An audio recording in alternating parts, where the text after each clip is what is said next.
বিয়ের আসর থেকে পালিয়ে এসেছে তে। দৌড়ে আসায় পরনের শাড়ি অনেকটা খুলে গিয়েছে। সে নির্জন জায়গায় দাঁড়িয়ে শাড়ি ঠিক করার চেষ্টা করছিল। তখনই একদল ছেলে এসে হাজির হলো। একজন বাঁকা হেসে বলল, কি ম্যাডাম, শাড়ি পরার অভ্যাস নেই বুঝি? আপনি চাইলে আমরা আপনাকে হেল্প করতে পারি। আমরা শাড়ি পরাতেও পারি, খুলতেও পারি। দেব নাকি পরিয়ে? অন্যজন বলল, পরিয়ে তো সবাই দেয়, তুই একটু খুলে দে না। বলে হু হু করে হেসে উঠল। তে দু হাত দিয়ে কাপড় সামনে রেখে ধীর পায়ে এগোতে লাগলো। শাড়ি পরার অভ্যাস নেই তার, এই প্রথমবার পরেছে। মনে হচ্ছে এখনই শরীর থেকে খুলে পড়বে। ছেলেগুলো এবার তের পথ আটকে দাঁড়ালো। একজন তার শাড়ির আঁচল ধরে হ্যাঁচকা টান দিতেই তে তাল সামলাতে না পেরে ছেলেটার বুকের উপর গিয়ে পড়ল। সঙ্গে সঙ্গে একটু দূরে সরে গিয়ে বলল, এমন করবেন না প্লিজ, আপনারা চলে যান, আমার ভয় লাগছে। ছেলেটা বাকিদের উদ্দেশ্য করে বলল, এই তোরা ওদিকে যা, দেখছিস না পাখিটা আমার ভয় পাচ্ছে। বাকি ছেলেগুলো তার কথা মতো চলে গেল। তে কাপা কাপা গলায় বলল, এরকম করবেন না, আমি আপনার পায়ে পড়ছি, আমাকে যেতে দিন প্লিজ। অস্থির হচ্ছ কেন? যেতে তো দেব, সারা রাত আটকে রাখবো নাকি? এই দেখো, তোমার শাড়িটা শরীর থেকে খসে পড়ছে বারবার। আমি তোমাকে সাহায্য করতে চাইছি, শুধু শাড়িটা ঠিক করে পরিয়ে দেবো ব্যাস। বলেই টানতে টানতে তের গা থেকে শাড়ি প্রায় অর্ধেক অংশ ছেলেটার হাতে নিয়ে আসলো। বাকিটুকু তে শক্ত করে ধরে রাখলো। কাঁদতে কাঁদতে বলল, প্লিজ ভাইয়া, যেতে দিন আমাকে। কথাটুকু শুনেই সে ভরকে গেল। তের মুখ চেপে ধরে বলল, ভাইয়া বলে বেঁচে যাবে ভাবছিস? আজ তোমাকে ছাড়বো না আমি। তে প্রাণপণ চেষ্টা করলো, কিন্তু পারলো না। ছেলেটার শক্তির কাছে হার মানতেই হলো। সে গায়ের জোরে তে শাড়ি ছিনিয়ে নিয়ে মাটিতে ফেলে দেয়, পা দিয়ে পিষে ফেলে। আশেপাশে বাড়িঘর নেই, একটু দূরে আছে। চিৎকার দিলে অদূরে পৌঁছাবে না। তে নিরুপায় হয়ে ছেলেটার পায়ে পড়ে গেল। কেঁদে কেঁদে বলল, আমাকে যেতে দিন, যেতে দিন আমাকে প্লিজ। যেতে দিন বলেই যেতে দেওয়া যায়? তে দাঁত কটমট করে বলল, কাপুরুষ কোথাকার, একটা মেয়ে মানুষকে একা পেয়ে অত্যাচার করছিস? ছেলেটা ফুসতে ফুসতে তের চুলের মুঠি ধরে টান দিয়ে দাঁড়া করালো। এক হাত দিয়ে গাল শক্ত করে চেপে ধরলো। তখনই অন্ধকার থেকে কেউ একজন এগিয়ে এসে বলল, কি হচ্ছে? ছেলেটা তেকে ছেড়ে দিয়ে বলল, হিরোগিরি, প্রাণে বাঁচতে চাইলে ভাগ এখান থেকে। না হলে? না হলে কি করবি? কি করব? দেখবি কি করব? এই মেশিনটা নিয়ে আয় তো। বলার সঙ্গে সঙ্গে একজন পিস্তল এনে ছেলেটার হাতে দিল। সে পিস্তল হাতে নিয়ে নতুন আগন্তুকের কপালে তাক করে বলল, দেখছিস, একবার চিপলে ঠুস। এখনো সময় আছে, পালিয়ে যা, বেঁচে যাবে। সে পালালো না, শক্ত হয়ে দাঁড়িয়ে থেকে বলল, জাঙ্কুকের মাথায় গুলি করবি? বুলেট তোর কথা শুনবে তো? নতুন আগন্তুকের কথা শুনে ছেলেটির মুখ শুকিয়ে গেল।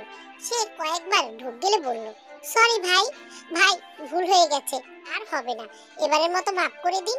বলেই এক প্রকার পায়ে পড়ে গেল। নতুন আগন্তুক তার কান ধরে টেনে দাঁড় করিয়ে বলল, যা ভাগ, আর কখনো যেন তোকে না দেখি। ছাড়া পেয়ে ছেলেটা দৌড়ে পালালো, সাথে তার সঙ্গীরাও। আগন্তুক তেকে বলল, আপনি শাড়িটি পরে নিন, আমি ওদিকে তাকিয়ে আছি। তে দ্রুত শাড়ি পরতে লাগলো। কোন রকম গায়ে পেঁচিয়ে বলল, এবার তাকাতে পারে। আগন্তুক ফিরে তাকিয়ে ফিসফিস করে হেসে বলল, আপনি সত্যি মেয়ে মানুষ তো? এত বড় হয়ে গেছেন অথচ শাড়ি পরতে পারেন না? তে লাজুক ভঙ্গিতে বলল, অভ্যাস নেই। আমি কি আপনাকে হেল্প করব? হ্যাঁ প্লিজ। আগন্তুক শাড়ির কুচি ঠিক করে দিল। হাঁটু গেড়ে বসে ভাঁজ ঠিক করে শাড়ির আঁচল তের মাথায় দিয়ে বলল, এবার আর সমস্যা হবে না। তে বলল, বড় রকম বিপদের হাত থেকে বাঁচিয়েছেন, আপনার কাছে আমি ঋণী হয়ে গেলাম। ওটা ব্যাপার না, এক সময় পরিশোধ করে দিলেই হবে। পরিশোধ করার মতো সৌভাগ্য হবে আমার? অবশ্যই হবে। আপনি কি গুন্ডা টাইপের কেউ? কেন বলুন তো? আগন্তুক মৃদু হাসলো। এমনি মনে হলো। বকাটেগুলো আপনার নাম শুনেই পালিয়ে গেল, অথচ আপনার সাথে তো অস্ত্রও নেই। ওদের হাতে পিস্তল, সেটা আপনার না জানলেও চলবে। আপনি এটা বলুন, রাতের বেলায় কোণে সেজে কোথায় যাচ্ছিলেন? যাচ্ছিলাম না, পালাচ্ছিলাম। পালাচ্ছিলেন কেন? আজ আমার বিয়ে হওয়ার কথা ছিল, আমি ও বাড়ি থেকে পালিয়েছি। ও, লাভ ম্যাটার? না, তাহলে পালিয়ে এলেন কেন? বর পছন্দ হয়নি? পছন্দ হয়েছিল, দেখতে ভালো, তবে তার ভিতরের মানুষটা আস্ত একটা পশু। তাই নাকি? কেন এমন মনে হলো আপনার? পশুই তো। পশু না হলে কেউ বিয়ের 3 দিন আগে নিজের হবু বউকে একসাথে বিছানায় থাকতে চায়? আগন্তুক অর্থাৎ জাঙ্কু চুপ করে রইল, দীর্ঘশ্বাস ছেড়ে বলল, আজকাল মানুষরা পশুর চেয়েও অদম হয়ে যাচ্ছে।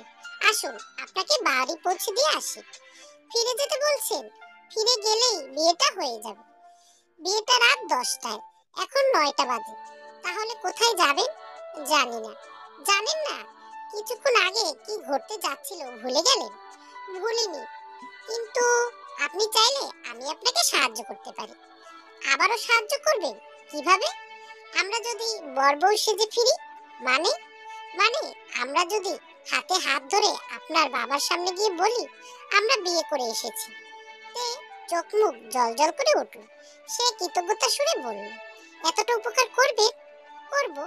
বিয়ে বাড়িতে মেহমানে গমগম করছে। বাড়ির মাঝখানে ফাঁকা জায়গায় প্যান্ডেলে টানানো হয়েছে। স্টেজে বরকে ঘিরে হইচই পড়ে গেছে। সবাই তাকে নিয়ে ব্যস্ত। তের বাবা এদিক ওদিক ছোটাছুটি করছে, তার চোখে মুখে আতঙ্কের ছাপ। তের কক্ষ ফাঁকা।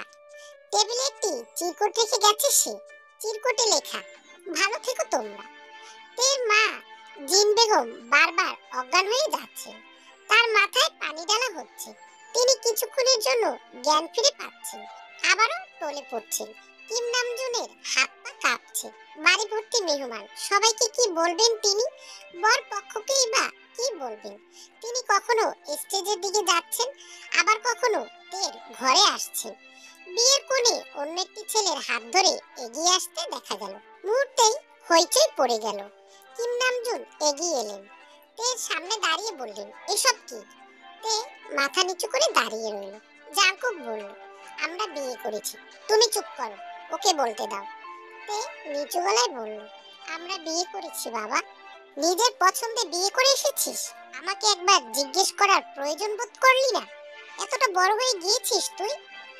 খবরটা এতক্ষণে পুরো বাড়িতে ছড়িয়ে গেছে। জিন পাগলের মতো ছুটে এলেন। তিনি মিটমিটিয়ে হাসছেন। তের কানে কানে বললেন, ভালো করেছিস। কাইকে আমারও পছন্দ হয়নি। আয়, ঘরে আয়। বলেই তে আর জাঙ্কুককে বাবার ঘরে নিয়ে গেলেন। তে বান্ধবীরা সবাই এসেছে। ওরা তেকে ঘরে বসিয়ে সাজাচ্ছে। জিন বেগম এটা ওটা এগিয়ে দিয়ে তাদের সাহায্য করছেন। কিম নামজুন গন্ডগোলে হারিয়ে গেছেন। তিনি কখনো সবাইকে বলছেন বিয়ে ভেঙে গেছে, কখনো আবার বলছেন বিয়ে হয়ে গেছে। এদিকে বরের আত্মীয় স্বজনরা ক্ষিপ্ত হয়ে ইচ্ছে মতো অপমান করছে। তিনি অপমান গায়ে লাগছেন না। এখন গালি শুনতেও ভালো লাগছে। অপমান করলেও তিনি খোশ মেজাজে ভিড় ঠেলে একবার নিজের ঘরে উকি দিলেন। তে বিছানায় বসে আছে। জাঙ্কুক তার পাশেই দাঁড়িয়ে। কিম নামজুন শুকনো কেসে বললেন, দাঁড়িয়ে আছো কেন? বসো। তের পাশে বসো। জাঙ্কুক ইতস্তত করে বসলো। তিনি আবার চলে গেলেন। বাসর ঘরে তাদের নিয়ে যাওয়া হলো। জাঙ্কুক দরজা আটকালো। তে বিছানায় বসে আছে। জাঙ্কুক তার পাশে বসে মাথার ঘোমটা সরিয়ে দিল। তে বলল, ভুলে যাবেন না, এটা নাটক। আমাদের বিয়ে হয়নি। আপনি আমার বর নন। বদ্ধ ঘরে চুপচাপ বসে আছে দুজন, একজন আরেকজনের মুখোমুখি। কেউ কথা বলছে না। এ ঘরে লুকিয়ে ক্যামেরা লাগানো হয়েছে, রেকর্ড হচ্ছে, কিন্তু তেমন কিছু ঘটছে না। তের বান্ধবীরা ফোনে হাত নিয়ে বসে আছে।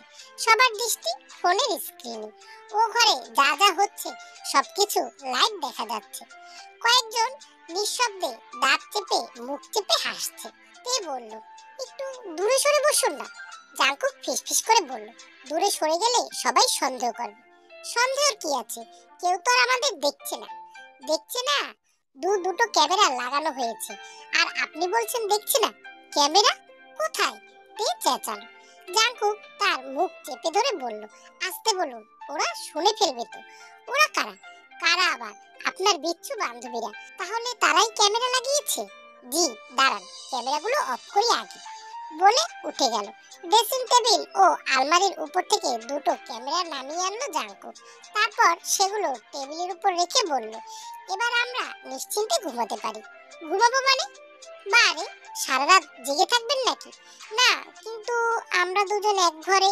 ভয় নেই, আমি বাঘ নই, ভাল্লুকও নই। আপনার বিছানার এক পাশে অল্প একটু জায়গা দিলেই হবে। চুপচাপ শুয়ে পড়বো, একটুও নড়বো না। তা কি করে হয়? আপনি বরং নিচে ঘুমান, কম্বলটি বিছিয়ে নিন। জাঙ্কুক নিরুপায় হয়ে বিছানার কম্বল ফ্লোরে বিছিয়ে নিল। লম্বা হাই তুলে সেখানে শুয়ে পড়ল। চোখ বন্ধ করে বিড়বিড় করে বলল, উপকার করলে এভাবেই শাস্তি পেতে হয় বুঝি? তে বলল, কি বললে? না, কিছু না। বালিশ লাগবে?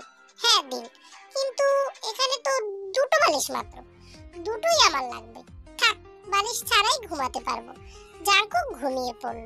তে হাঁটু ভাঁজ করে বিছানায় বসে রইল। মেহমানে পুরো বাড়ি গমগম করছিল। ধীরে ধীরে সবকিছু শান্ত হয়ে গেছে। এখন আর শোরগোল শোনা যাচ্ছে না। পুরো বাড়ি নিস্তব্ধ। হয়তো সবাই ঘুমিয়ে পড়েছে। তের চোখে ঘুম নেই। আজ তার বিয়ে হবার কথা ছিল। সবাই জানে তার বিয়ে হয়ে গেছে। চোখের সামনে এখন অনিশ্চিত ভবিষ্যৎ। বিবাহিত মেয়েকে বাবা নিশ্চয়ই বাড়িতে রেখে দেবে না। তাছাড়া লোকে কি বলবে? নামজুন চায়ের আড্ডায় বসেছেন। চায়ের কাপে চুমুক দিতে দিতে একবার পত্রিকায় চোখ বুলাচ্ছেন, একবার জাঙ্কুকের দিকে দেখছেন। নতুন জামাইয়ের দিকে এভাবে আর চোখে তাকানো ঠিক হচ্ছে না তা তিনি জানেন, তবুও তাকাচ্ছেন। তাকাতে ভালো লাগছে। রাতে ঠিকমতো দেখতে পারেনি, তাই দেখে নিচ্ছে। আরো একটা কারণ আছে, ছেলেটার চেহারায় মায়া আছে। একবার তাকালে বারবার তাকাতে ইচ্ছে করে। তিনি বললেন, তোমার নাম যেন কি? জাঙ্কু। জিয়ন জাঙ্কু। বাড়িতে কে কে আছে? কেউ নেই, আমি এতিম। ও, দুঃখিত। কিন্তু অভিভাবক কে আছেন? কেউ নেই। আত্মীয় স্বজন কেউ নেই? চাচা, মামা, খালু কেউই নেই। নামজুন লম্বা নিঃশ্বাস ছাড়লেন। বললেন, কি করো তুমি? ব্যবসা। কিসের ব্যবসা? এক্সপোর্ট ইম্পোর্টে। ও, দেশে বিদেশের কারবার? জি। বাড়িঘর আছে নাকি ভাড়া বাসায় থাকো? বাবা রেখে যাওয়া বাড়ি আছে, তবে তেকে ওখানে তুলছি না। কেন? নামজুন ভুরু কুঁচকালেন। কদিনের জন্য বাইরে যেতে হবে, ফিরে এসে তেকে নিয়ে যাব। আপাতত সে আপনাদের এখানেই থাকবে। আচ্ছা, ফিরে এসে নিয়ে যেও। জাঙ্কুক ভেবেছিল চলে যাবার সময় তে মন খারাপ করবে, কিন্তু তাকে দেখে মনে হলো সে খুব খুশি। দূর থেকে ধন্যবাদ জানিয়ে দায় সারা হয়ে চলে গেছে। এ নিয়ে তার একটু মন খারাপ হলো। এতটা উপকার করেছে, বিনিময়ে দূর থেকে মাত্র একটা ধন্যবাদ। কাছে এসেও তো কৃতজ্ঞতা জানাতে পারত। বিকেলে ছাদে উঠে কবুতরগুলোকে খাবার দিচ্ছিল তে। এমন সময় তের মামাতো বোন জেনি এলো। হাঁপাতে হাঁপাতে বলল, আপা, তোর ফোন। কে ফোন করেছে? দুলা ভাই। জেনি মিটমিটিয়ে হাসলো। তের হাতে ফোন দিয়ে দৌড়ে পালালো। হ্যালো, কে বলছেন? আমি। আমি কি? জাঙ্কু। ওহ, বিরক্ত করলাম। অবশ্যই নিজের বউকে ফোন দিয়ে জ্বালাতে কারো পারমিশন নিতে হয় না। এটা এক প্রকারের রোমান্টিকতা। তে কঠিন গলায় বলল, নেকামো করছেন কেন? আমি নেকামো করছি? করছেন। ঠিক আছে, আর করব না। তবে শুনুন, বিনা কারণে আপনাকে ফোন দিইনি। তাই? তা কি কারণে ফোন দিয়েছেন বলা যাবে? একটা বিপদে পড়েই দিয়েছি। কি বিপদ? তে ভয়ে ভয়ে বলল, আপনার একজন মামা আছে না, কি যেন নাম, বোকাম মামা। হ্যাঁ, তিনি আমার বাসায় চলে এসেছে। কি বলছেন? ঠিকই বলছি। নতুন জামাইয়ের পিছু করতে করতে বাসা পর্যন্ত চলে এসেছে। ধরা খেয়ে বলছে আপনার বাবা নাকি ওনাকে পাঠিয়েছেন আমার পিছু করার জন্য। বাবা পাঠিয়েছেন? তাই তো বললেন, কিন্তু বাবা তাকে আপনার পিছু করতে বলবে কেন? মেয়ের জামাইয়ের বাসা চিনতে হবে না?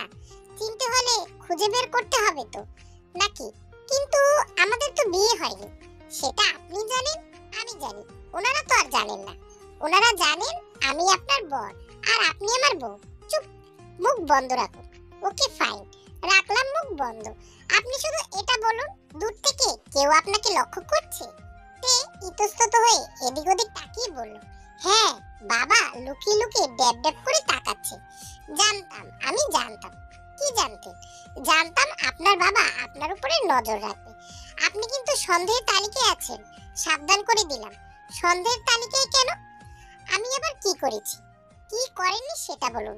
গতকাল বিয়ে হলো আপনার, অথচ আজ বরের সাথে এমন ভাবে কথা বলছেন, মনে হচ্ছে কেউ জোর করে কথা বলাচ্ছে। একটুও হাসছেন না। নতুন বউ এমন গম্ভীর থাকলে কার মনে সন্দেহ জাগবে না বলুন তো? আপনি কিন্তু আমার বর নন, আমার এখনো বিয়ে হয়নি, সেটা আমরা জানি, আপনার বাবা তো আর জানে না। এই কথা কতবার বলতে হবে? বুঝেছি, আর বলতে হবে না। কি বুঝেছেন? এই যে আপনি আমার বর, আমি আপনার বউ। একদম একদম ঠিক। এবার একটু হাসুন। নতুন বউকে এমন গোমরা মুখে মানায় না। দেখুন, আমার রাগ হচ্ছে, তাহলে কি ফোন রেখে দিব? হ্যাঁ রাখুন। জিন স্বাদে এসেছে, হাতে আচারের কৌটো, সেটা এগিয়ে দিয়ে বলল, নেই আমের আচার। তে বিরক্ত স্বরে বলল, খাবো না। একটু খা, অল্প একটু। অবেলায় আচার খেতে বলছো কেন মা? কেন আবার? এমনি আমি খাচ্ছি তাই ভাবলাম, নে একটু। তুমি যাবে? আমি কিন্তু সব আচার ফেলে দেব। খেতে হবে না, আমি খাই। আচ্ছা দাও একটু। এই তো বললি খাবি না। খাবো। জিন আচারের কৌটো এগিয়ে দিয়ে বলল, আমার মনে হয় তুই তোর বাবার কাছে ক্ষমা চেয়ে নে। ক্ষমা চাইবো কেন? তোর জন্য কত অপমান সহ্য করতে হয়েছে মানুষটার। বরপক্ষ অপমান করেছে, আমাদের আত্মীয় স্বজন কাছে ছোট হয়েছে, তবু তোকে কিছু বলেনি। সব মা বাবাই চায় সন্তানের ভালো।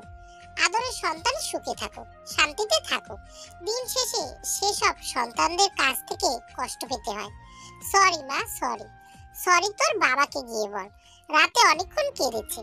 তে নিচতলায় ছুটে এলো। বাবা বারান্দায় পায়চারি করছিল। তের দিকে ফ্যালফ্যাল করে তাকিয়ে বলল, কিরে মা, তুমি কি আমার উপর রেগে আছো বাবা? কেন বলো তো? এই যে আমি তোমার অবদ্ধ হয়েছি, তোমাকে কষ্ট দিয়েছি, সবার কাছে তোমাকে ছোট করেছি। ও কি বলছিস? পছন্দের মানুষকে বিয়ে করেছিস, এ তো ভালো খবর। সবার এমনই করা উচিত। একটা মানুষের সাথে সারা জীবন থাকবি, সেই মানুষটা পছন্দের না হলে জীবন তো বরবাদ হয়ে যাবে। কিন্তু তোমাদের অনুমতি নেওয়ার প্রয়োজন ছিল। তা ছিল অবশ্য, তবে আমি খুশি। তোর সুখেই আমার সুখ। আমাকে ক্ষমা করে দাও বাবা। ধুর পাগলি মেয়ে, এখানে চুপ করে বস তো। এই চেয়ারটায় বস, আমি আসছি। থেকে চেয়ারে বসিয়ে দিয়ে নামজুন ঘরে চলে গেলেন। কিছুক্ষণ পর ফিরে এসে বললেন, এই নে সোনার চেন। মা পড়তেন, তার মৃত্যুর পর যত্ন করে রেখে দিয়েছিলাম। ভেবেছিলাম তোকে যখন বিয়ে দিয়ে দেব, শ্বশুর বাড়ি পাঠানোর সময় এটা দেব। এখনই রেখে দে। জাঙ্কুক যখন তোকে নিয়ে যাবে তখন পড়িস। এখন পড়ি না, এখন পড়লে মার কথা মনে পড়বে। তুমি কি কাঁদছো বাবা? না, আমি কি তোমার মা না? হ্যাঁ, তুই তো আমার মা। আমার এক মা চলে গেছে, যাবার আগে আর এক মা রেখে গেছে। এখন তুই আমার মা, তাহলে মা বলে ডাকো। মা, মা গো। কি তুই ডাকতে বলছিস? তাই ডাকলাম। জানি, আমার পাকা চুলগুলো বেছে দিবি? আবার? তোমায় না কতবার বলেছি চুল কালার করার জন্য। তোমার মাথার চুল অর্ধেকই তো পেকে গেছে, এভাবে ছিঁড়তে থাকলে টেকো হয়ে যাবে তো। ও নিয়ে কোনো চিন্তা নেই, মেয়ে বিয়ে দিয়ে দিয়েছি, কদিন পর দাদা হব। এখন কি আর চুল কালার করার বয়স আছে? বাবা আচ্ছা আচ্ছা, আর বলবো না, মনে থাকে যেন। বোগাম বারান্দা দিয়ে উকি দিয়ে বললেন, দুলা ভাই আপনি এখানে? আর আমি সারা বাড়ি খুঁজছি। আরে তে মামুনি যে, কি খবর? এই তো মামা, ভালো। মামুনি এক গ্লাস পানি এনে দাও না, গলাটা শুকিয়ে গেছে। তে পানি আনতে চলে গেল। বোগাম মুখ ভার করে চেয়ারে বসলেন। নামজুন বললেন, কি ব্যাপার? এতক্ষণ তো হাসি খুশি ছিলে, হঠাৎ এমন হুতুম পেঁচার মতো মুখ করে ফেললে কেন? দুলাভাই, আপনার মেয়ের জামাই আমাকে অপমান করেছে। কি? কালকেই তো বিয়ে হলো, একদিনের মাথায় মামা শ্বশুরকে অপমান? হ্যাঁ, আমাকে বলেছে আমি নাকি মিস্টার বীরের মতো দেখতে। তা অবশ্য মন্দ বলেনি। আর কি বলেছে? বলেছে আমার মাথায় নাকি বুদ্ধি একটু কম আছে। ঠিকই তো বলেছে। তোমাকে পাঠিয়েছিলাম গোপনে ছেলেটার ঠিকানা জেনে আসতে, আর তুমি কিনা তার সাথে দেখা করে এসেছো। আমার কি দোষ? আমি কি জানতাম নাকি বাড়ির বাইরেও সিসি ক্যামেরা লাগানো আছে? আচ্ছা বাদ দাও, এটা বলো, ধরা খাওয়ার পর তাকে কি বলেছো? বলেছি দুলাভাই পাঠিয়েছেন আপনার ঠিকানা জানার জন্য। আহাম্মক, এ কথা বলতে বলছি কে তোমাকে? আর কিছু বলার মতো ছিল না? সবকিছু গুলিয়ে ফেলেছিলাম দুলাভাই। এজন্যই এজন্যই বলেছে তোমার মাথায় বুদ্ধি কম। আমি তো বলি তোমার মাথায় বুদ্ধি জিনিসটা নেই। যাও যাও আমার চোখের সামনে থেকে। সত্যি যাবো দুলাভাই? হ্যাঁ সত্যি যাও, পানিটা খেয়ে যাই। আচ্ছা। পুরো একতলা একটি বাড়িতে জাংকুক একাই থাকে। অবশ্য একা থাকার মাঝেও আলাদা একটি স্বাদ আছে, সে ঠিকমতো উপভোগ করে। তবে মাঝে মাঝে মনে হয় এবার বুঝি কেউ একজন পাশে দরকার। গত দুদিন ধরে কাজের লোকটিও আসছে না। ফোন করে জানিয়েছে তিনি অসুস্থ, সপ্তাহখানেক আসতে পারবে না। এদিকে এই দুদিন পুরো বাড়ির চেহারা পাল্টে গেছে। সবকিছু কেমন যেন এলোমেলো হয়ে আছে। খাবার দাবার কিচ্ছু নেই, আছে শুধু কলা আর ব্রেড। সেগুলো এখন খেতে ইচ্ছে করছে না। জাংকুক ফোন কানে লাগালো। হ্যালো তে। হ্যাঁ জাংকুক বলছি, বলুন। একটা বিপদে পড়ে ফোন করেছি। আবার কি বিপদ? বিপদটা অনেকটাই বড় রকমের, তবে আপনি সাহায্য করলে আমি বেঁচে যাই। বিপদটা কি তা তো আগে শুনুন। বাসায় কাজের লোক যিনি আছেন তিনি আজ দুদিন ধরে অসুস্থ, আসতে পারছেন না। এদিকে ঘরে খাওয়ার মতো কিছু নেই, রান্না করতে হবে। ঘরের অবস্থাও নাজেহাল, সবকিছু এলোমেলো হয়ে আছে। তো আমি কি করতে পারি? আপনি যদি কষ্ট করে আমার বাসায় আসেন, বেশি কিছু না, একটু খাবার রান্না করে দেন, ঘরটা একটু গুছিয়ে দেন, আর একটু বাসনগুলো একটু মিস্টার কি যেন নাম, জাংকুক। ও হ্যাঁ মিস্টার জাংকুক, এই বিষয়গুলো একটু বাড়াবাড়ি রকমের হয়ে গেল না? বাড়াবাড়ি হবে কেন? একবার ভাবুন তো, যদি সত্যি আমাদের বিয়ে হতো, যদি সত্যি আপনি আমার বউ হতেন, তাহলে তো এসব কাজ আপনাকেই করতে হতো। সংসারের দায়িত্ব বলেও তো একটা কথা আছে। কিন্তু আমি আপনার বউ নই, সেটা আমি জানি। কিন্তু ভাবতে দোষ নেই, আপনি যদি আমার বউ হতেন তাহলে তো করতে হতো। তাছাড়া একটা গোপন কথা বলি, আপনি আমার বউ হলে এখন ঘাট টিপে দেওয়ার কাজে লাগিয়ে দিতাম। ও বাবা কি ব্যথা! কাল রাতে বালিশ ছাড়া ঘুমিয়ে ঘাটটা একেবারে গেল বুঝি। আপনার কথা শেষ? না এখনো শেষ হয়নি, শুনুন। আমার ভীষণ খিদে পেয়েছে। সে কথা তো আগেই বললেন। আবারও বলছি, আপনি খাবার কিছু নিয়ে আসুন, না খেলে আমি মরেই যাব। পারবো না। তাহলে আমি আপনার ওখানে চলে আসি। আচ্ছা তেদর তো আপনি, তাহলে কি আমি আসবো? না, তার মানে আপনি আসছেন? দেখুন, আপনার সাথে মাত্র একদিনের পরিচয়, ঠিকমতো চিনিও না। আপনার সাথে আমার কোনো সম্পর্কও নেই, তাই আমার মনে হয় শুধু শুধু কথা না বাড়ানোই ভালো। বুঝেছি, উপোস থাকতে বলছেন, সেটা আপনার ইচ্ছে। বলেই তে ফোন রেখে দিল। ডেলিভারি বয় একটা প্যাকেট দিয়ে গেছে। প্যাকেটটি খুলে এক টুকরা পিজা মুখে পুরে নিল জাংকুক। পানি আর পিজা খেয়ে এ যাত্রায় প্রাণ বাঁচালো সে। অন্যদিকে ওয়ার্ড্রোপের এক কোণে ছবিটা পড়েছিল। ছবিতে 15-16 বছরের একটি ছেলে দাঁড়িয়ে আছে। পরনে লাল টকটকে টি-শার্ট, মাথায় ঝাঁকড়া চুল, হাতে ক্রিকেট ব্যাট। তে ছবির দিকে তাকিয়ে মুচকি হাসলো, তবে হাসিটা বেশিক্ষণ স্থায়ী হলো না। কিছুক্ষণের মধ্যে সে দীর্ঘশ্বাস ছেড়ে বিছানায় গা এলিয়ে দিল। চিত হয়ে দু হাতে দিয়ে চোখের সামনে ছবি ধরে রাখলো। ছবির ছেলেটা তার কেউ নয়, তবু মনে হয় বড় আপন, বড় প্রয়োজন তাকে জীবনে। কিন্তু এসব ভাবনার কোনো মানেই হয় না। তে তাকে বহু বছর আগে দেখেছিল, তখন সে ক্লাস 6-এ পড়ে। স্কুলে যাওয়ার সময় ছেলেটাকেই দেখা যেত। রাস্তার পাশে দেয়ালে হেলান দিয়ে মনমরা হয়ে বসে আছে। প্রতিদিন একা একা বসে থাকতো, কোনো দিকে তাকাতো না, কারোর সাথে কথাও বলতো না।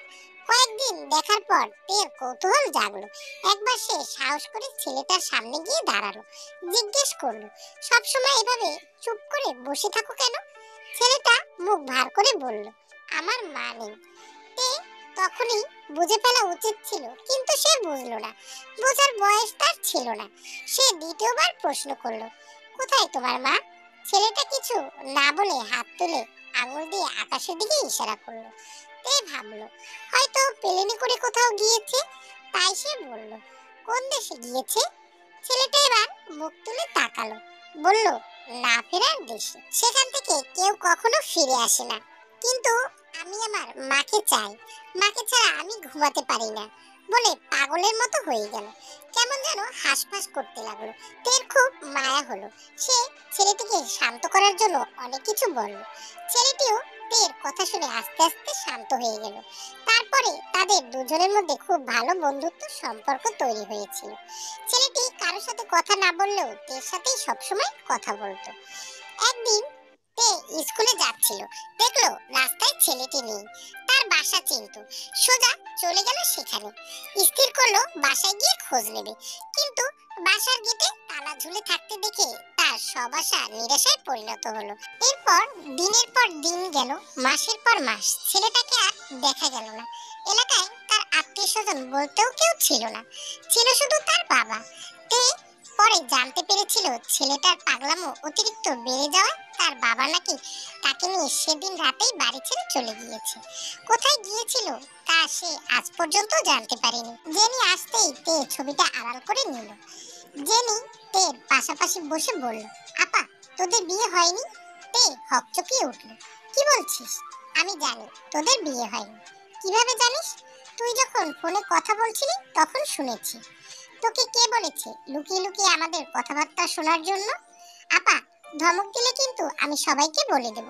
তুই কি চাস এ বাড়িতে আবার গন্ডগোল হোক? না। তাহলে? কিন্তু তুই আমাকে ধমক দিবি না। আচ্ছা, দিব না। আপা, একটা কথা বলি। বল। জাঙ্কুক ভাইকে আমার খুব পছন্দ হয়েছে। দুলাভাই হিসেবে আমার তাকেই চাই। পাকনামো করিস কেন? যা এখান থেকে। আমি কিন্তু সবাইকে বলে দিব। আচ্ছা, আর ধমক দিব না। তুই যা, আমাকে একটু একা থাকতে দে। যাচ্ছি। ভেবে দেখিস কিন্তু। কি ভেবে দেখবো? দুলাভাইয়ের ব্যাপারটা। তুই যাবি? যাচ্ছি যাচ্ছি। তে পুরনো ছবিটা যত্ন করে ওয়ার্ড্রোবের কোণায় রেখে দিল। ড্রেসিং টেবিলে আয়নায় নিজেকে চেয়ে দেখলো। কত বড় হয়ে গেছে সে, কতটা বছর কেটে গেছে, অথচ অচেনা অজানা একটা মানুষকে এখনো ভাবতে হচ্ছে। এখনো তার কথা মনে হলে মনের ভিতরে তীব্র হাহাকার শুরু হয়, বুকের গভীরে নিঃশ্বাসে ঢেউ ওঠে। মানুষকে এক নজর দেখার জন্য প্রবল তৃষ্ণা পেয়ে বসে। কিন্তু কেন, কেন এমন হয় তা?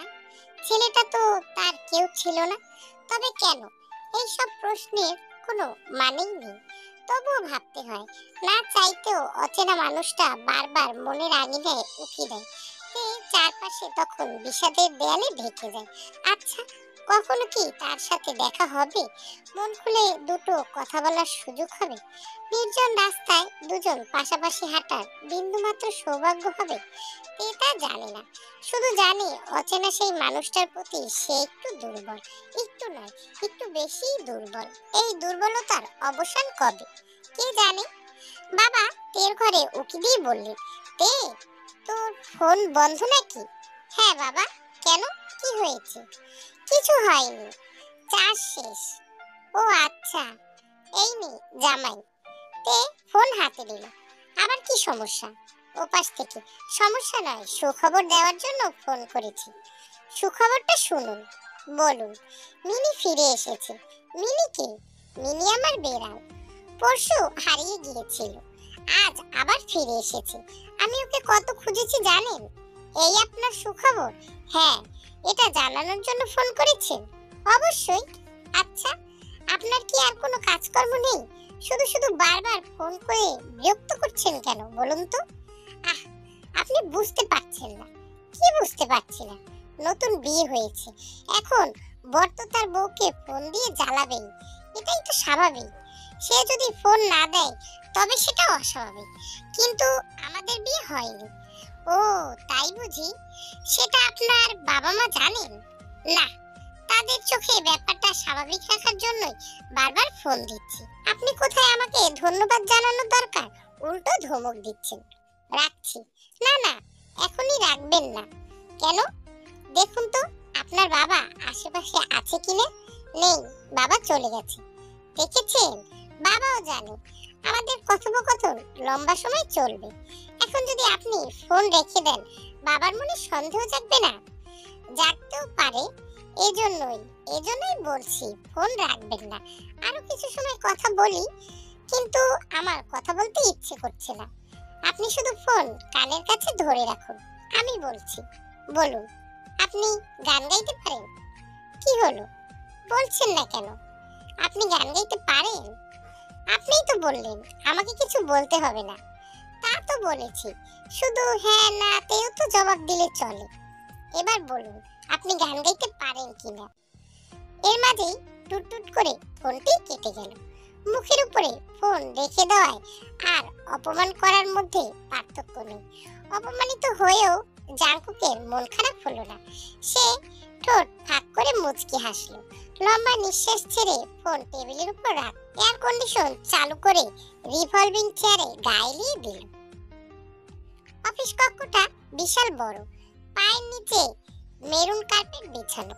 বাঁ দিকে কাচের জানালা। পর্দা সরিয়ে দিলেই 8 তলার উপর থেকে পুরো শহরটা এক নজরে দেখে নেওয়া যায়। জাঙ্কুক চেয়ার ছেড়ে উঠে দাঁড়ালো ধীরে পায়ে। জানালার কাছে এগিয়ে গেল, তবে পর্দা সরালো না।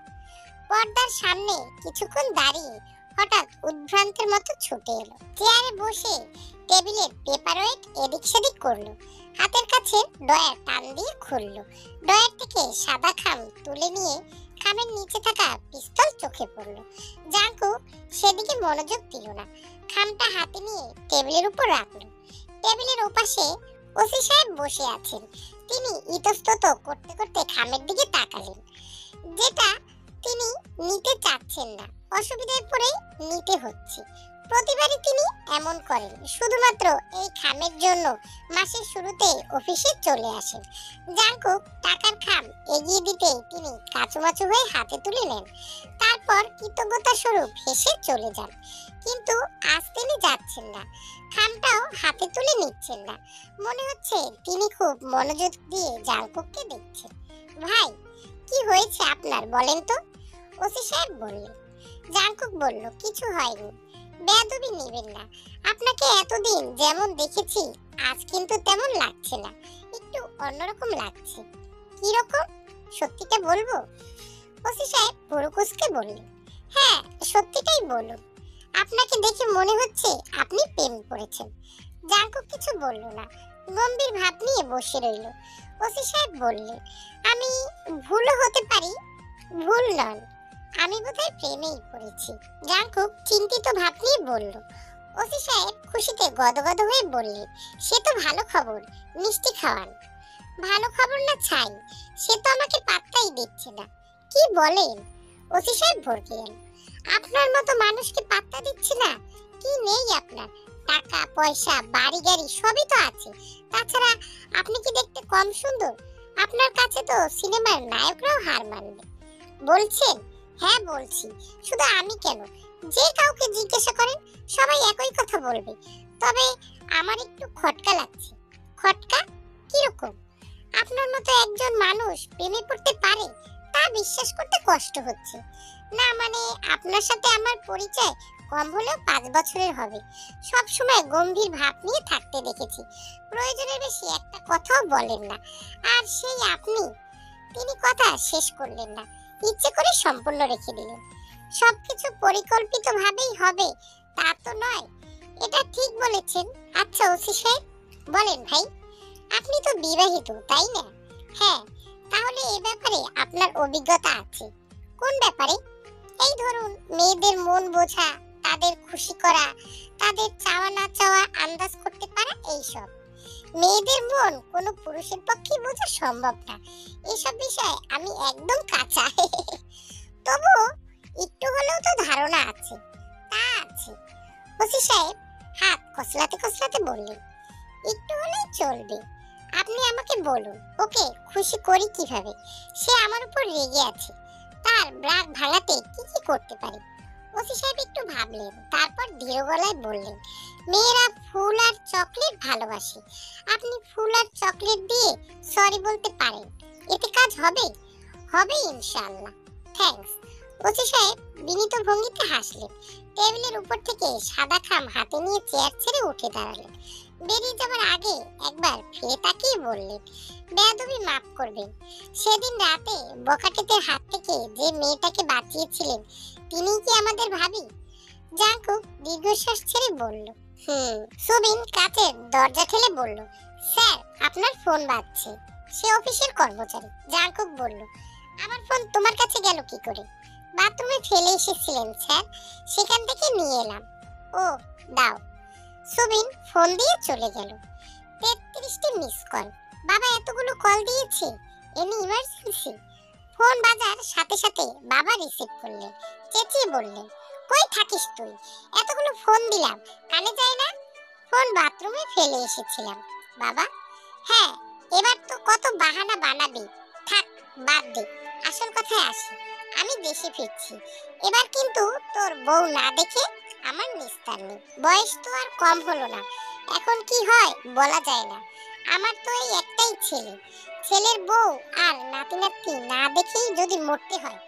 জাঙ্কু বাবাকে থামিয়ে দিয়ে বলল, কি বলছো বাবা?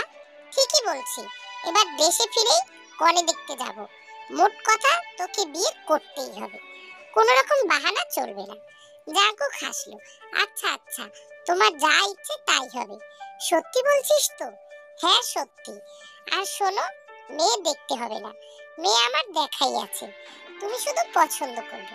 কি বলিস, সত্যি মেয়ে দেখে রেখেছিস নাকি আমাকে বোকা বানাচ্ছিস?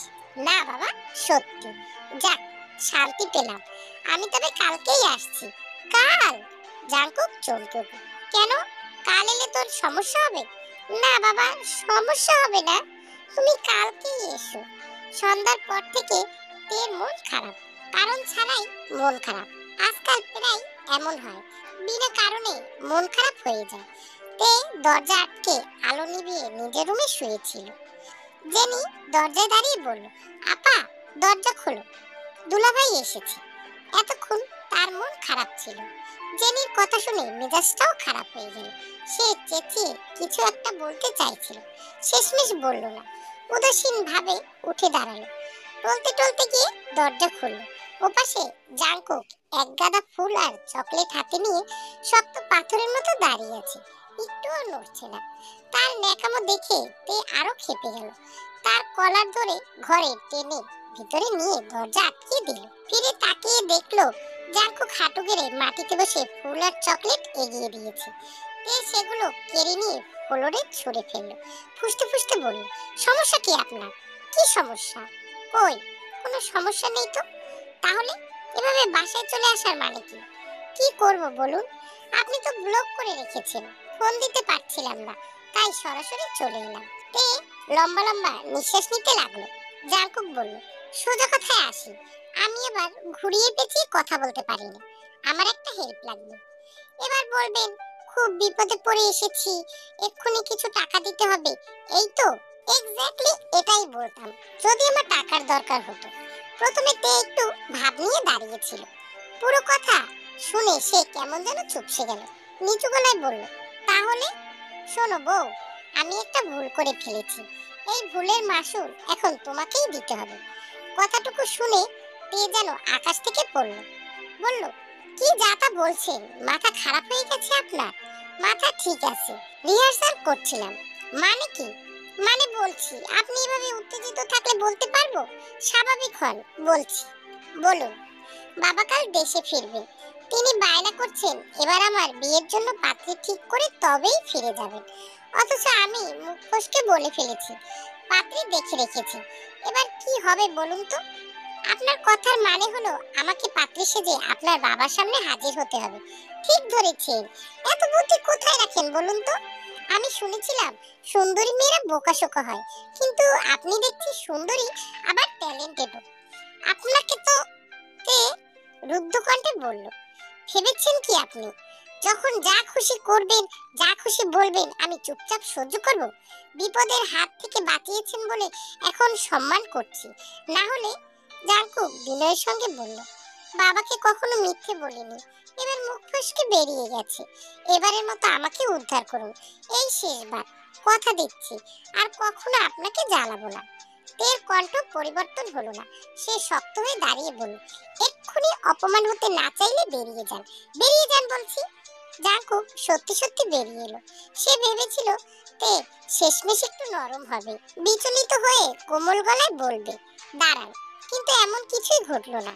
রাস্তায় দাঁড়িয়ে ভাবলো আবার সে ফিরে যাবে, হাত জোর করে বলবে, এই শেষবারের মতো আমাকে সাহায্য করুন, আমি বাবার কাছে ছোট হতে চাই না।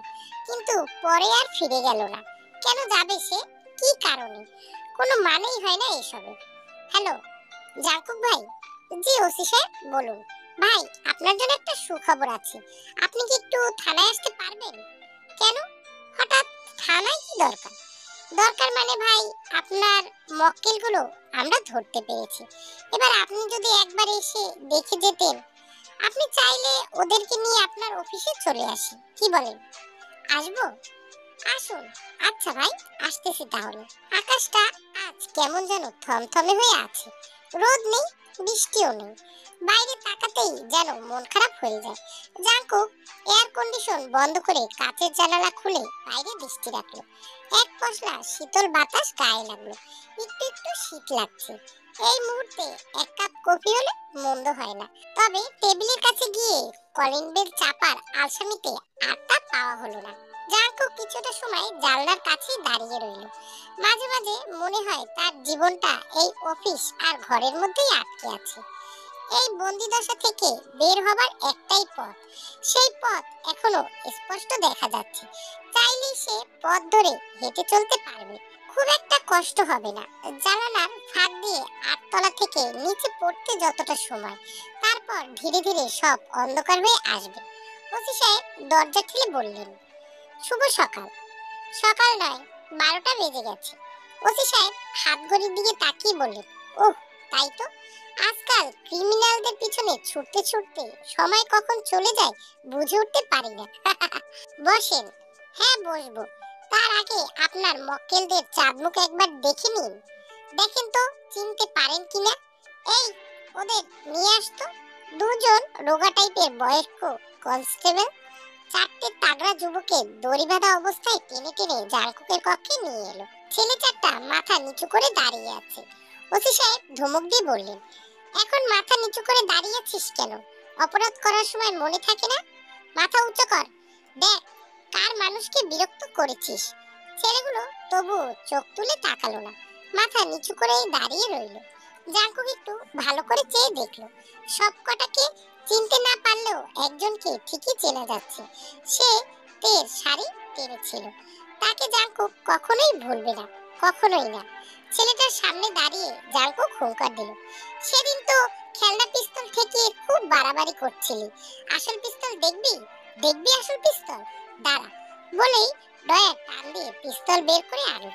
ছেলেটার কপাল বরাবর তাক করে বলল, এখন যদি তোকে গুলি দিয়ে দেই? বল, যদি গুলি করি? তোর কি মনে হয় আমি গুলি করব না? ওসি সাহেব তোর সামনে দাঁড়িয়ে আছে। জিজ্ঞেস কর আমি কি করতে পারি। জিজ্ঞেস কর। এই হাতটা দিয়ে তোর মতো তিনজনকে ঘুম পাড়িয়েছিলাম। তাও কেন জানিস? একটি মেয়ের জীবন নষ্ট করেছিল।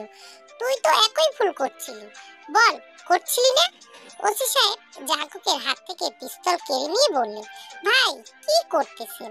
আপনার মতো মানুষ এমন পাগলামো মানায় না। এসব বিষয়ে আপনি আমার উপর ছেড়ে দিন। জাঙ্কুক ফুঁসতে ফুঁসতে ছেলেটার গালে চড় বসিয়ে দিল। মুহূর্তেই তার চোখ টলটল করে উঠল। জাঙ্কুক তবুও শান্ত হলো না। আরো দুটো চড় বসিয়ে বলল, জীবনে আর কখনো কোনো মেয়ের দিকে চোখ তুলে তাকাবি না। ছেলেটা ডানে বামে মাথা নাড়ালো।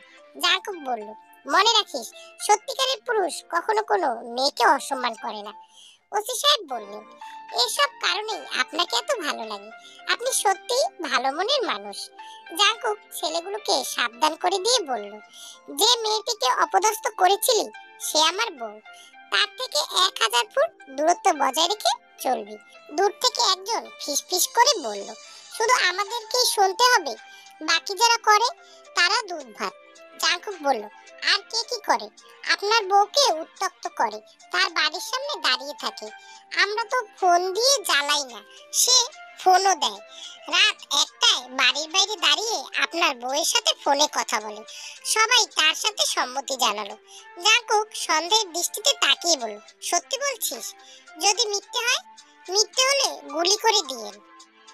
ছবির ছেলেটা যাকে ছেলেবেলায় ভুল করে মনে ধরেছিল, সেই ছোট্ট ভুল থেকে যাকে আজও খুঁজে বেড়ায়, তার মস্তিষ্ক থেকে মুছে ফেলার জন্য আরেকবার ভুল পথে পা বাড়িয়েছিল সে। একটি ছেলেকে বন্ধু হিসেবে চেয়েছিল। ছেলেটির নাম ইয়ঞ্জুন। খুবই সাধারণ একটি ছেলে, দেখতেও খুব একটা ভালো না, আবার মন্দ না বলা যায়। তাদের বন্ধুত্ব ভালোই চলছিল, কিন্তু বছরখানেক যাবার পর তে বুঝতে পারলো তাদের বন্ধুত্বটা বন্ধুত্বের মধ্যে ইয়ঞ্জন রাখেনি। ইয়ঞ্জন তাকে ভালোবাসার নজরেই দেখছে, কিন্তু তে কখনোই তাকে ভালোবাসেনি। তে চেয়েছিল একটি ভালো বন্ধু, যে বন্ধুর মতো পাশে থাকবে। তে তো কবে থেকে সেই অজানা ছেলেকে মন দিয়ে বসে রয়েছে। বন্ধুত্বের খাতিরে ইয়ঞ্জনের সাথে ফোনে কথা বলা, বাসার বাইরে দেখা করা, বিভিন্ন কথাবার্তা হতো।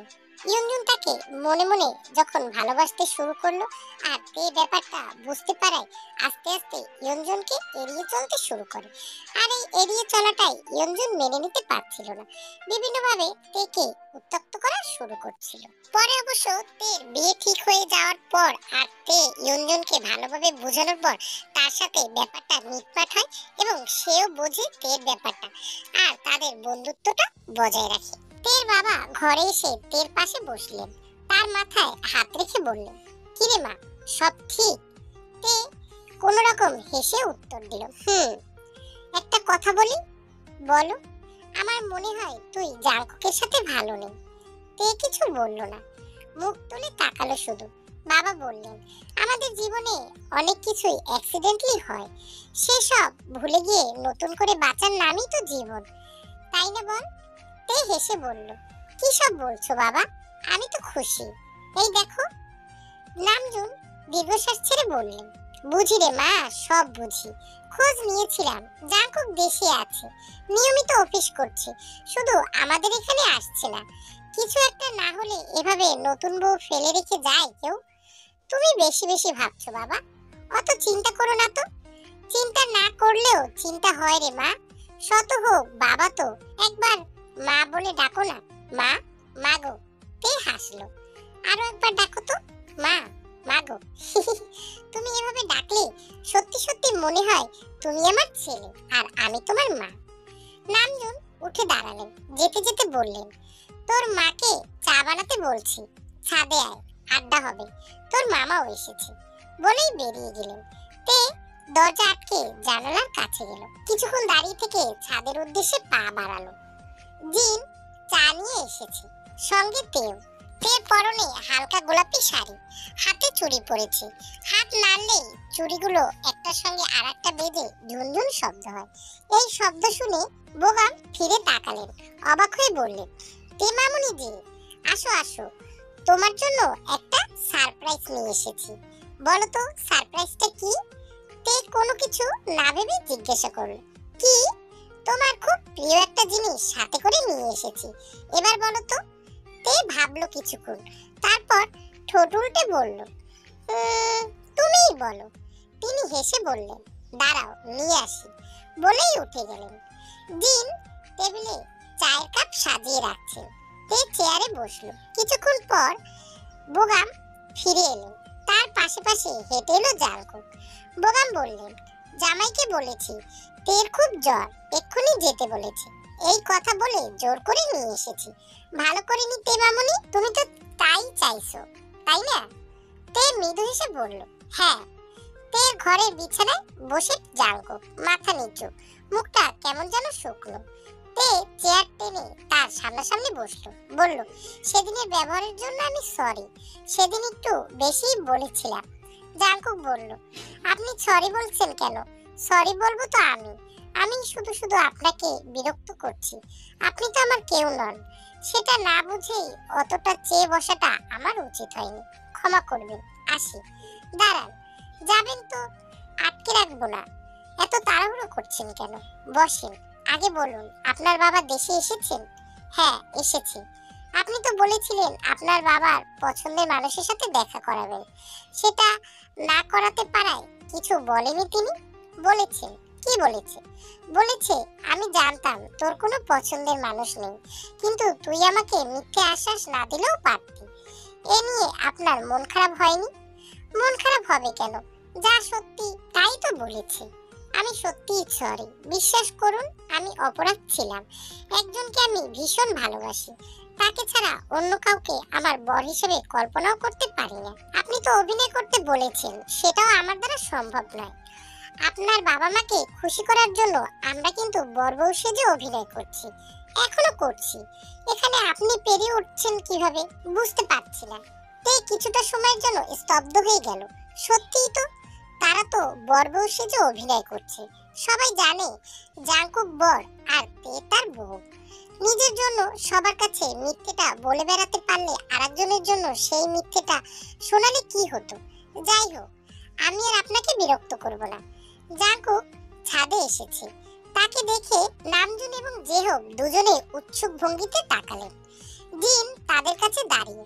জাংকুক একটু দূরে থেকেই বলল, আপনারা এতদিন যা ভেবেছেন সব ভুল। আমরা বিয়ে করিনি। তে আমার কেউ না। সে কাইকে বিয়ে করতে চায়নি বলেই এমন নাটক করতে হয়েছে। আপনারা আমাকে ক্ষমা করে দেবেন বলেই চলে যেতে লাগলো। তার এক নিঃশ্বাসে বলা কথাগুলো সবাই অবাক হয়ে শুনলো। তারপর কেউ কিছু বলল না। প্রবল নিস্তব্ধতা ঘিরে ফেলল চারপাশ, যেন কিছুক্ষণ আগেই ঝড় এসে সবকিছু তছনছ করে দিয়ে গেছে। অবশিষ্ট রয়ে গেছে কেবল দীর্ঘশ্বাস। তে আড়ালে দাঁড়িয়ে ছিল। জাংকুক তার কাছাকাছি যেতে সে খপ করে তার হাত ধরে ফেলল। নিচে নিয়ে গিয়ে কাঁদো কাঁদো গলায় বলল, এভাবে প্রতিশোধ নিলেন? কিছুদিন পরেও তো কথাগুলো বলা যেত, তাই না? কেন এমন করলেন? আপনি এতটা স্বার্থপর কেন? কেন এতটা? জাংকুক স্বাভাবিক ভঙ্গিতে বলল, যত দেরি হতো বিশ্বাস করাতে ততই কষ্ট হতো। দেরি না করে বলে দিয়েছি, দেখবেন সবকিছু সহজেই স্বাভাবিক হয়ে যাবে। স্বাভাবিক হবে কিভাবে কে জানে। তবে রাতে বাবা মা তের সাথে একটিও কথা বলেনি। ছোট মামাও গাল ফুলিয়ে চলে গেছে। এই নিয়ে তে রাতের খাবার খায়নি। ভেবেছিল মা এসে ডাকবেন খাবার খাওয়ানোর জন্য। তিনি না এলো বাবা অন্তত, কিন্তু কেউ এলো না। মাও না, বাবাও না। তে নাকের জল চোখের জল এক করে বিছানায় গায়েলিয়ে দিয়েছে। চোখের জলে ভিজিয়েছে বালিশ। এক সময় সবকিছু অন্ধকার করে দিয়ে তলিয়ে গেছে ঘুমের রাজ্যে। সকালে ঘুম থেকে উঠে তে ঠিক করলো বড় মামা সুগার কাছে যাবে। তিনি অন্তত তেকে ফিরিয়ে দেবেন না। তে কাঁদবে, কাকুতি মিনতি করবে, মামা তুমি একবার বাবা মাকে বোঝাও, ওরাও আমার সাথে কথা বলছে না। তারপর ভাগ্নিকে নিয়ে সুগা আসবেন, কোনো একভাবে পরিস্থিতি স্বাভাবিক করে দিয়ে যাবেন। এই ভেবে তে ঘর ছাড়লো। সকালবেলা বাসার গেটে আসতেই কেউ একজন পথ আটকে দাঁড়ালেন। বললেন, এটা কি তেদের বাসা? তে লোকটির দিকে তাকালো। একজন বয়স্ক ভদ্রলোক, পরনে ঢিলেঢালা শার্ট, মাথায় এক ঝাঁকড়া আধা পাকা চুল। মুখটা তের চেনা চেনা। বহু বছর আগে সে দেখেছিল তাকে, তখন বয়স একটু কম ছিল। তে স্কুলে যাবার পথে তাকে দেখতে পেত। পথের ধারে বসে থাকা ছোট্ট ছেলেটির পাশে বসতেন। ছেলেটি তাকে তাড়িয়ে দিত। তিনি একটু দূরে গিয়ে বসতেন। তার সেই ছোট্ট ছেলেটাকে তে ভালোবাসে। বড় মামার বাসায় যাওয়ার ব্যাপারটা আপাতত বাদ দিতে হলো। একজন মেহমান এসেছে। বাড়িতে মেহমান রেখে এভাবে চলে যাওয়াটা ঠিক হবে না নিশ্চয়ই। মা হঠাৎ ঘরে ঢুকলেন। তার হাতে মেহেদি রঙের শাড়ি। তিনি শাড়িটি এগিয়ে দিয়ে বললেন, এটা পরে নে, একটু সাজুগুজু কর, তবে খবরদার লিপস্টিক লাগাবি না। ঠোঁটে লিপস্টিক দিলে তোকে বিচ্ছিরি লাগে। আর হ্যাঁ, মাথার চুলগুলো গুছিয়ে নিবি, তোর এই এলোমেলো চুল একদম ভালো লাগে না। তে এক মনে কথাগুলো শুনলো, জবাবে কিছু বলল না। রাতের ঘটনার পর মা তার সাথে একটি কথাও বলেনি, এখন বলছে। তার মানে ভালো কিছু ঘটতে চলেছে, যে কারণে মার মন ভালো। এই ভালো সময় এটা ওটা জিজ্ঞেস করে মাকে বিরক্ত করা বোকামি হবে। তবে সাজুগুজু করে শাড়ি পরে কি হবে সেটা মা বেরিয়ে যাওয়ার আগে জিজ্ঞেস করা দরকার ছিল। এখন কি সে তৈরি হয়ে বসে থাকবে, নাকি? মিনিট 10 পর জিন তের ঘরে উকি দিলেন। বললেন, কিরে রেডি? না মা, আরেকটু সময় লাগবে। তখন তে কাপড় ঠিক করছিল। মা এসে তাকে সাহায্য করলেন। শাড়ির কুচি ঠিক করে দিয়ে বেরিয়ে গেলেন। তে অবাক হয়ে আয়নায় দেখলো সামনে দাঁড়িয়ে থাকা মেয়েটি এত মায়াবী কেন। এ কি সত্যি সে, নাকি আয়নার ভিতরে অন্য কেউ দাঁড়িয়ে আছে? মাথার এলোমেলো চুলগুলো দুহাত দিয়ে খোপার মতো করলো, তবে খোপা বাঁধলো না। চুল সব একসাথে করে সেখানে প্লাস্টিকের কাঁকড়া ঝুলিয়ে দিল। তারপরে চেয়ারে বসে ড্রেসিং টেবিলের আয়নায় তাকিয়ে সময় অতিবাহিত করতে লাগলো। দিন এলেন কিছু সময় পর। বললেন, রেডি? হ্যাঁ মা। তিনি আর কথা বাড়ালেন না, ধীর পায়ে এসে তের হাত ধরলেন। তারপর এক পা ফেলে এগিয়ে যেতে লাগলেন, যেন সে বাচ্চা মেয়ে ঠিক মতো হাঁটতে পারে না, তাই হাত ধরে নিয়ে যাচ্ছে। নতুন মেহমান অর্থাৎ সেই ভদ্রলোক লিভিং রুমে সোফায় বসে আছে। তার কুঁজো হয়ে বসার ধরন দেখে মনে হচ্ছে তিনি ভীত। তে লিভিং রুমে উপস্থিত হতেই তিনি একবার তার দিকে তাকালেন, তারপর চোখ ফিরিয়ে নিলেন। মা তেকে বাবার পাশে বসিয়ে দিলেন। এই আমার মেয়ে তে। ভদ্রলোক চাঞ্চল্য চোখ দুটো মুহূর্তেই তের দিকে ফিরল। তিনি আমতা আমতা করে বললেন, তোমার সাথেই বাইরে দেখা হয়েছে। তে উপর নিচ মাথা নেড়ে সম্মতি জানালো। তিনি সবাইকে উদ্দেশ্য করে বললেন, আমি জেহপ ইসলাম, কানাডায় থাকি, আর আমার ছেলে সব সুযোগ সুবিধা পেয়েও দেশে পড়ে আছে। তার কথা, দেশ ছেড়ে সে কোথাও যাবে না, তাই বাধ্য হয়ে মাঝে মাঝে ফিরে আসি কদিনের জন্য। ছেলেটাকে দেখে আবার চলে যাই। দেশে কি আছে এমন? কিম নামজুম বিস্ময়ের স্বরে বললেন। কি জানি, সে তো বলে অনেক কিছু আছে, অথচ ওখান থেকে মাসে মাসে টাকা পাঠাতে হয়। আপনার ছেলে কিছু করে না? করে তো, এক্সপোর্ট ইম্পোর্টের ব্যবসা করে, ইনকাম ভালোই। সমস্যা হলো সে একে ওকে দিয়ে দেয়, দান খয়রাত। হ্যাঁ, তবে পুলিশকেও দিতে হয়। পুলিশের কথা শুনে কিম নামজুম চমকে উঠে বললেন, পুলিশকে কেন দিতে হয়?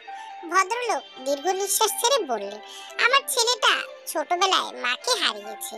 তখন থেকেই একটু পাগলাটে স্বভাবের, যখন যা ভাবে তাই করে। প্রায় 10 বছর আগে 3টি ছেলে একত্রে একটি মেয়েকে। তিনি একটু থামলেন, তারপর আবার বলতে শুরু করলেন, মেয়েটার অবস্থা খুব একটা ভালো ছিল না। ছেলেগুলো তাকে রাস্তায় ফেলে দিয়ে গিয়েছিল। সেখানে আমার ছেলেটা তাদের সবাইকে দেখেছিল। মেয়েটাকে নিয়ে ছুটাছুটি করছিল হাসপাতালের দিকে, কিন্তু হাসপাতালে পৌঁছানোর আগে মেয়েটা মারা যায়। ইস! কিম নামজুম কাতর গলায় বলল, সেদিন রাতেই আমার ছেলে তার লাইসেন্স করা পিস্তল দিয়ে বেরিয়ে গেল। আমি বাধা দিলাম, তবুও গেল। ফিরল শেষ রাতে। আমি তাকে দেখলাম, সে ভিতরে ভিতরে হাসছে, যেন পৈশাচিক হাসি। আমি ভয় পেয়ে গেলাম। জিজ্ঞাসা করলাম, কি হয়েছে বাবা? সে আমাকে কি বলল জানেন? কিম নামজুম উৎসুক ভঙ্গিতে বললেন, কি বলল? বলল, তিনটাকেই ঘুম পড়িয়ে দিয়ে এসেছি বাবা, ওরা আর কোনো মেয়ের ক্ষতি করতে পারবে না। কিন্তু তখনও আমার বিশ্বাস হয়নি আমার ছেলে খুন করবে, তা আমি কোনো ক্রমেই মেনে নিতে পারিনি। তবে আমার বিশ্বাস ভেঙে গেল যখন পুলিশ আমার চোখের সামনে আমার ছেলেকে ধরে নিয়ে গেল, তাও আবার 3টি খুনের দায়। তে আর এক মুহূর্ত সেখানে বসলো না। কিছু না বলেই সবার সামনে থেকে হনহন করে বেরিয়ে গেল। কেউ তাকে বাধা দিল না। লিভিং রুমে এখন 3জন মানুষ, কিম নামজুন, জিন আর জেহপ। মিনিট 2 পরে তে আবার ফিরে এলো। জেহপের সামনে একটি ছবি ধরিয়ে দিল। তিনি ছবির দিকে তাকালেন একবার, তারপর তের দিকে ড্যাব ড্যাব করে চেয়ে বললেন, এটা তো আমার ছেলের ছোটবেলার ছবি, তুমি এটা কোথায় পেলে? আপনারা যখন বাড়ি ছেড়ে চলে গিয়েছিলেন তখন সব জিনিসপত্র বাড়িতেই পড়েছিল। আমি আপনাদের খোঁজ নিতে গিয়েছিলাম। বাড়িওয়ালা বলেছিল আপনারা নাকি চলে গেছেন। তখন অনেক চেষ্টা করেছিলাম আপনাদের সাথে যোগাযোগ করার, কিন্তু আপনার ফোন নম্বর বাড়িওয়ালা আমাকে দেয়নি। দিয়েছিল এই ছবিটা, বলেছিল ছবির মাধ্যমে যেন খুঁজে নিই। তাহলে তুমি সেই পিচ্চি মেয়ে যে কিনা সকাল দুপুর বাড়িওয়ালাকে বিরক্ত করতে আমার ফোন নাম্বার নেওয়ার জন্য। বাড়িওয়ালা অনেকবার তোমার কথা ফোনে জানিয়েছিল, আমি তাকে নিষেধ করেছিলাম। ভেবেছিলাম আমার কোনো আত্মীয় হয়তো। আমার পিচ্চি মেয়ে এখন আর পিচ্চি নেই, অনেক বড় হয়ে গেছে। কিম নামজুন রসিকতার ছলে বললেন, এজন্যই তো মেয়ে বানিয়ে নিয়ে যেতে এসেছি। যে হোক, পাল্টা জবাব দিল। এবার কিম নামজুন শক্ত হওয়ার পালা। তিনি বললেন, কিন্তু জেল হাজতের আসামির সঙ্গে আমার মেয়ের বিয়ে দিচ্ছি না। জেল হাজতের আসামি কে বলল? আমার ছেলে বাইরে আছে। 3 খুনের আসামি বাইরে? অবাক হচ্ছেন যে? এদেশে কি অসম্ভব বলতে পারেন? যদিও কোর্ট থেকে বেল নেওয়ার অনেক কষ্টসাধ্য ছিল, এত কম সময়ে বেল পেয়ে গেলেন। কেন পাবো না? সে তো ভালো মানুষকে মারেনি। যাদের মেরেছে সবগুলোই পশু। ওদের সাথে এমনটাই হওয়ার দরকার। যদি আপনি ঠিক বলছেন, তবু বলতে হয় একজন সাধারণ মানুষের হাতে আইন তুলে নেওয়া ঠিক না, এটা অন্যায়। এজন্য সে শাস্তি পেয়েছে, পাচ্ছে। বছর পর বছর জেল খেটেছে। এখন পুলিশকে শান্ত রাখার জন্য মাসে মাসে মোটা অঙ্কের টাকা দিতে হচ্ছে, উকিলের খরচ বহন করতে হচ্ছে, কোর্টে গিয়ে হাজিরা দিতে হচ্ছে। এসব কি কম? কিম নামজুন কিছু বললেন না। তিনি চুপ মেরে বসে রইলেন। জেহপ বললেন, বিয়ে শাদী তো আর একতরফা হয় না। আপনারা মত দিলে তবেই বিয়েটা হবে। আমি শুধু প্রস্তাব নিয়ে এসেছি, এবার আপনাদের ইচ্ছে। সে না হয় বুঝলাম। এবার আপনি আপনার ছেলের নাম ঠিকানা সব দিন, আমরা খোঁজ নিয়ে দেখি। তিনি একটা ভিজিটিং কার্ড এগিয়ে দিয়ে বললেন, এখানে আমার ছেলের নাম, ঠিকানা, ফোন নম্বর সব দেয়া আছে। তার নাম জিওন জাংকুক। জাংকুক নাম শুনেই কিম নামজুন থমকে গেলেন, ভুরু কুঁচকে বললেন, জাংকুক? জিনো বিস্ময় চোখে তাকালেন, তবে তিনি কিছু বললেন না। তের বাবা হাতের উপর নিজের হাত আলতো করে চেপে ধরলেন, চোখ টিপে চুপ করে ইশারা করলো, কিন্তু বাবা চুপ থাকলেন না। তিনি প্রায় চেঁচিয়ে বললেন, আপনার ছেলের নাম জাংকুক? কিম নামজুন হাতে হাত বেঁধে দাঁড়িয়ে আছে। তিনি থমথমে গলায় বললেন, সেদিন তুমি কাউকে না জানিয়ে জাংকুককে বিয়ে করে নিয়ে এলে, আমরা মেনে নিয়েছি। একদিন জাংকুক বলল, তোমাদের মাঝে কিছুই নেই, বিয়ে শাদী করিসনি, তখন আমরা কিছু বলিনি। এখন আবার জাংকুকের বাবা এসে ছেলের বউ বানিয়ে নিয়ে যেতে চায়। এসব কি হচ্ছে বলতে? কি হচ্ছে এসব? আমাকে কিছু সময় দাও বাবা, আমি তোমাকে সব বুঝিয়ে বলবো। তুই বুঝাবি? কি বুঝাবি শুনি? এতদিন তোকে খুশি রাখতে গিয়ে কিছু বলিনি, কিন্তু একের পর এক অদ্ভুত কাণ্ড নিজের চোখে দেখে এখন আর নিজেকে চুপ রাখতে পারছি না। আর এই ছবির বাচ্চা ছেলেটা বাকি, এই ছবি তুই কোথায় পেলি? তে কিছুটা সময় নিয়ে বলল, ছবির এই ছেলেটার প্রতি আমি ছোটবেলা থেকেই দুর্বল। আমি তাকে ভালোবাসি, কিন্তু ছবির এই ছেলেটাই যে জাংকুক সেটা আমি জানতাম না। তুই বলছিস জাংকুককে তুই ছোটবেলা থেকেই চিনিস? অনেকটা এরকমই। কিম নামজুন মাথা চুল হাত বুলাতে বুলাতে কিছুক্ষণ পায়চারি করলেন, আনমনে কি যেন ভাবলেন। একসময় স্থির হয়ে দাঁড়িয়ে বললেন, এখন কি করতে চাস তুই? তে বলল, এখন কিছু করতে চাই না বাবা, আপাতত জাংকুককে আমার মনের কথা জানাই, তারপর যা হবার হবে। তাহলে কি জাংকুকের বাবাকে হ্যাঁ বলে দেব? এখনই হ্যাঁ বলার দরকার কি? কিছুটা সময় যাক, তারপর না হয়। তাহলে ভদ্রলোককে চা নাস্তা খাইয়ে বিদায় করি, কি বলিস? আচ্ছা।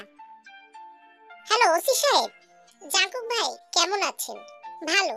ভাই, একটা ভুল করে ফেলেছি। কি ভুল করেছেন? সকালে চাচার সাথে দেখা হয়েছিল। কোন চাচা? চাচা মানে আপনার বাবা। ও, সেখানে ভুল কিছু তো নেই। সেটা ভুল না, তবে আমি মুখ ফসকে চাচাকে একটা কথা বলে ফেলেছি। কি বলেছেন? আপনারা তে ভাবির কথা বলে দিয়েছি। চাচা আমার কাছ থেকে ভাবির বাসার ঠিকানা নিয়েছে। কি বলেন? আপনি তের কথা বাবাকে বলতে গেলেন কেন? মুখ ফসকে বলে ফেলেছি ভাই। আমি কি এখন চাচাকে ফোন দিয়ে বলবো যে আমি যা বলেছি সব ভুল? না না, আপনাকে কিছু বলতে হবে না, আমি দেখছি। গ্রাউন্ড ফ্লোর থেকে লিফটে উঠলো তে। লিফটম্যান একবার তার দিকে তাকিয়ে 9 তলা লেখা বোতাম চাপলো। তে বলল 8 তলায়। লিফটম্যান আলতো হেসে বলল, জানি লিফটের নয়। লিফট থেকে বেরিয়ে ডান দিকের ঘরে উকি দিল তে। একজন চেয়ারে গা এলিয়ে কম্পিউটারে মনোযোগ দিচ্ছিল। তেকে দেখে ইতস্ত হয়ে উঠে দাঁড়ালেন। দ্রুত তের সামনে এসে বললেন, স্যারের রুম ওইদিকে, আসুন আমি দেখিয়ে দিচ্ছি। তে অবাক হয়ে লোকটাকে অনুসরণ করতে লাগলো। জাংকুক কি অফিসের সবাইকে তের কথা বলেছে? কিন্তু কেউ তো এর আগে তাকে দেখেনি, তাহলে তারা তাকে চিনতে পারছে কিভাবে? ভারী কার্পেটের উপর দিয়ে কয়েক কদম হাঁটার পর দ্বিতীয় রুমের কাচের দরজা ঠেলে ভিতরে গেল লোকটা। তেও গেল। বিশাল ঘরের চারদিকে টেবিল চেয়ার বিছানো, সবাই যার যার টেবিলে বসে আছে। রুমের এক কোণে কাঁচ দিয়ে আলাদা করা একটি কক্ষ। লোকটা সেই কক্ষের দরজা ঠেলে ধরলো। তে ভিতরে চলে গেল। রুমের ভিতরে মেরুন কার্পেট বিছানো, কার্পেটের উপর বিশাল টেবিল, টেবিলের উপর মনিটর, ওপাশে রিভলভিং চেয়ার, এক পাশে দুটো চেয়ার। জাংকুক ফোনে কথা বলছিল। তেকে দেখে ধরফর করে উঠে দাঁড়ালো, বলল, আপনি? কেন? অফিসে এসে অসুবিধায় ফেললাম? না না, তা হবে কেন, এমনি জিজ্ঞাসা করছি। বসেন। তে বসতে বসতে বলল, আপনাকে একটা কথা বলার জন্য এসেছি। জি বলুন। তে কথা না গড়িয়ে সরাসরি মূল কথায় চলে এলো। আপনাকে বলেছিলাম আমি একজনকে ভালোবাসি। হ্যাঁ বলেছিলেন, আমি তাকে ভীষণ ভালোবাসি। জানি, তাকে ছাড়া আর অন্য কাউকে আমার পাশে কল্পনা করতে পারি না। ও, এটাও জানি, কিন্তু কাকে ভালোবাসি সেটা জানেন? তা তো বলেননি। তে ভ্যানিটি ব্যাগ থেকে একটি ছবি বের করে বলল, ছবির এই মানুষটাকে ভালোবাসি। জাংকুক দীর্ঘক্ষণ ছবির দিকে তাকিয়ে রইল, বিস্ময় হয়ে বলল, এটা তো আমার ছবি। হ্যাঁ, আপনি আমাকে মনে রেখেছেন? আমি তো ভেবেছিলাম এত বছর বুঝি ভুলে গেছেন। তে অবাক হয়ে বলল, আপনার মনে আছে? অবশ্যই মনে আছে। এবং সেদিন যখন আপনাকে বখাটেদের সামনে থেকে নিয়ে এসেছিলাম তখনই চিনতে পেরেছিলাম। চিনেছিলেন? হ্যাঁ, আপনার বয়স বাড়লেও দেখতে আপনাকে সেই বাচ্চাকালের মতোই লাগে। জাঙ্কুক মুখ টিপে হাসলো। তাহলে বললেন না কেন? সেদিন আপনি আপনার পরিচয় দেননি কেন? তখন তো আমি জানতাম না আপনি মনে মনে আমাকে ভালোবাসেন। এখন জানেন তো? জানি। তাহলে? তাহলে আর কি, আমাদের বিয়ে হবে। তারপর? তে তাকে আটকে দিয়ে বলল, তারপর আর কিছু না। বারে, তারপর আর কিছু না কেন? তারপর তো অনেক কিছু হবে। চুপ চুপ, কিচ্ছু হবে না। হবে হবে। কি হবে? অনেক কিছু। জাঙ্কুক মুখ টিপে হাসলো। আর তাদের ভালোবাসার অপেক্ষা এখানেই অবসান ঘটলো। গল্পটি ভালো লাগলে সবাই চ্যানেলটিকে লাইক, কমেন্ট এবং সাবস্ক্রাইব করে দিও। আল্লাহ হাফেজ।